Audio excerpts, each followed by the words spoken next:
So what does the future of YouTube and model making have for you? Future, big spring contest. Yeah. I've been debating back and forth on 2 or 3 things. I usually keep this quiet and secret, and I don't know why. I just do. I talked with Tom about all 3 of these. One, you guys have seen the Macross Tomahawk. I think that's what it is. Destroyed Tomahawk. It's Tomahawk, yeah. Okay, you guys saw that. It's the Wave Model 172nd. I've thought about building a diorama with it in for service. Since it's 172nd, planes are often 172nd, so I can get ground crew really easy. Definitely. With little trucks and all sorts of stuff. That would be easy to do. It means I get to watch Robotech. There you go. I get to watch brain farting everywhere up here. I get to watch Robotech again, so I can see what the hangars look like. Good idea.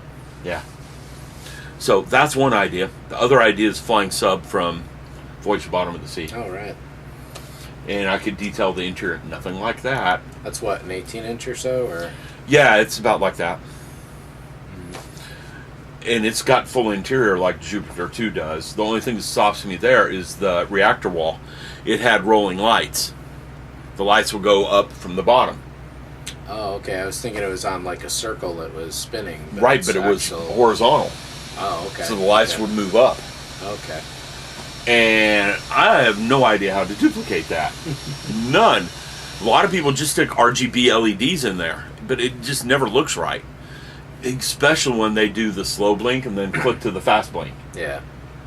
Yeah. Those kind are just no good. You got to have the kind that slowly fade. That might work. But hey, that's what holds me back on that one. I have a photo etch set for the interior, and I have resin pilots.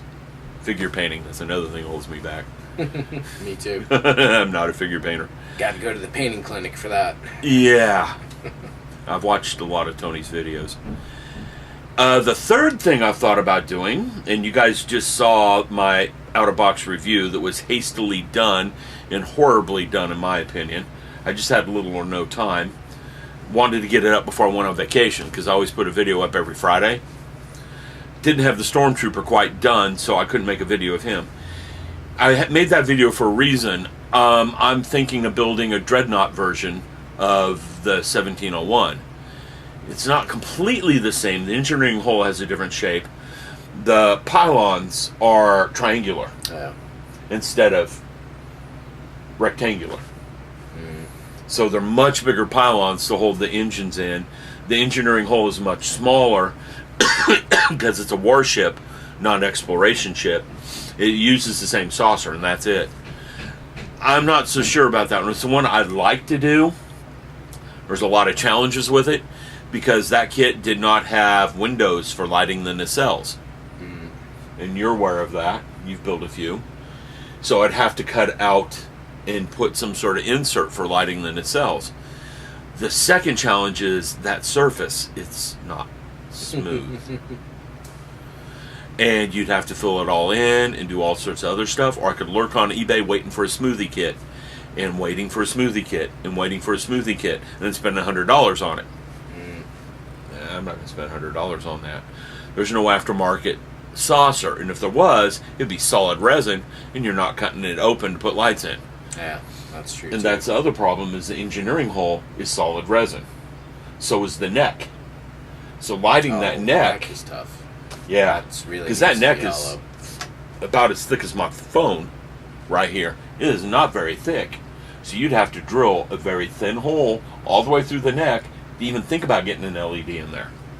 No, that's too bad they didn't cast like a brass tube in there to help out or something to improve the stability. And no, they weren't thinking about lighting when they made the kit for the engineering hole in the neck. But it has a full shuttle bay. Right. And the full shuttle bay is in many pieces, so I could light the shuttle bay with little or no trouble. So there's that one, and I haven't figured out if I'm going to do it or not. So one of those three is coming up. I've got shelf queens out the rear. They need to be finished. But, life gets in the way. 7-month-old baby. That is a very big time killer. How have you found on, like, one of the things YouTube suggests is always having a consistent upload and meeting those deadlines. How has that been for you? Like you said, you like to do one every Friday, for example. I build slow, but I detail the videos. So, like the Stormtrooper, that's going to be one video, but he only took like an hour to build. Right. So he's not taking up too much of my time. And he won't take up much video time. Now, the Brock Huey Cruiser, I've only got half of it uploaded. I've recently found the other half of the videos on it. So that will be filler when I have no video to put up. Right. That makes sense. Okay. Now, if I were to put all my videos at once on a model build, this is what happens. If I put up one video a week, they get watched. If I put up one video a day, 5 minutes of the videos get watched. Maybe 2 minutes of the video gets watched. Because the attention span, there's too many videos coming up by too many people. Right, yeah. Twice a week is usually about as much as I push it. That's a good idea, actually. It's like with me and my channel, I've got 200 subscriptions or so, and they're pretty much all model focused. And when you even have, never mind just having off-topic stuff that most people probably do, when you have that much coming in, it's like, what does the title look like? Can I watch it? Do I not watch it? Do I catch a couple seconds? That's my problem with the ones I've subscribed to, too. I've got maybe 20 minutes a day to watch videos with. Yeah. Maybe a half hour. So I sit down, and if you get a comment, I saw something worth commenting on. I watch a lot of videos and don't comment. I just don't have time. And I try to watch what I can. And that's what I think other people are doing with me. Yeah. I put a video up once a week, they're more inclined to sit down. I'm going to watch this. That makes sense. And that might be why I've got almost a 5-minute retention rate. Which is very abnormal for YouTube. Yeah, you were saying in the video there. The average retention rate on YouTube is like 30 seconds. A minute and a half. Wow. Yeah.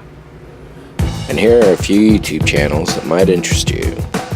As always, the Scale Model Addict.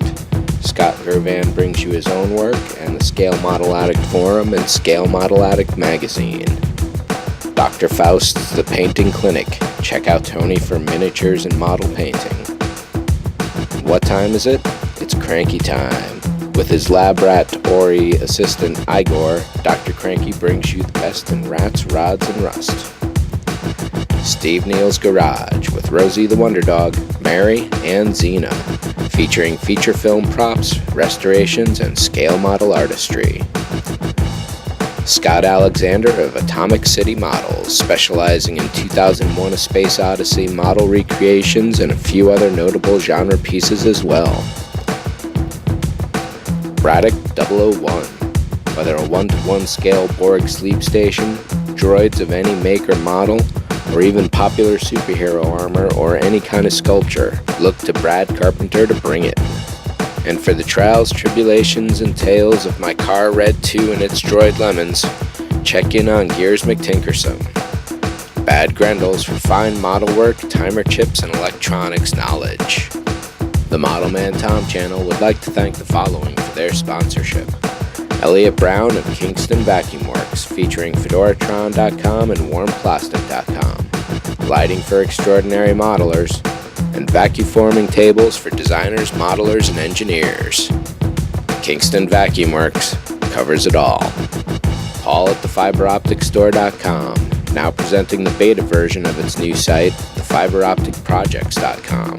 For an exceptional selection and great prices of fiber optics of all sizes and quantities, thefiberopticstore.com. Carpenter Creations. If you can dream it, you can make it. Brad and Carpenter, science fiction artistes. From full-scale Borg cubicles or droid displays of all kinds. Carpenter Creations. Steve Neal's Garage. Props and models for motion picture and discerning collectors, as well as prosthetic makeup and CG. Contact Steve through stevenealsgarage.com. Model reviews from Round 2 Models, AMT, MPC, Polar Lights, and Lindbergh. Scale Model Addict Magazine. Issue 3 now available. Issue number 4 is in the works. The Orbital Defense Engineering Commission, a 2001 A Space Odyssey specific forum for scale model kits, reviews, news, and discussion. Odec.proboards.com. More than just talk, hobbytalk.com, a forum for every hobby. And for the finest reference collection of feature film studio props and miniatures and models, it's Modelers, Miniatures, and Magic at modelermagic.com.